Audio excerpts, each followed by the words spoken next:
నీ జీవితంలో మాటి మాటికి ఈ మాటలే వినబడుతున్నాయా?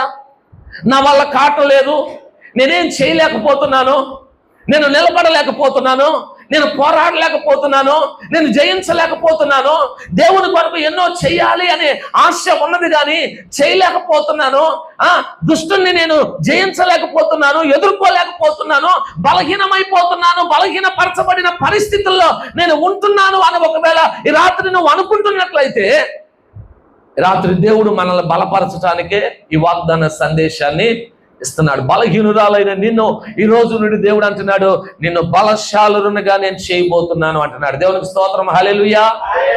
ప్రియమైన దేవుని బిడ్డలారా, పడిపోయిన నిన్ను నేను నిలబెడతానని దేవుడు మాట్లాడుతూ ఉన్నాడు. ఓడిపోతున్న నిన్ను మరలా నేను గెలిపిస్తానని దేవుడు మాట్లాడుతున్నాడు. ఇదిగో అపవాది చేతిలో ఏమంటే నలిగిపోతున్న నిన్ను అపవాదిని ఓడించే ఒక ఏమంటే సాధనంగా పని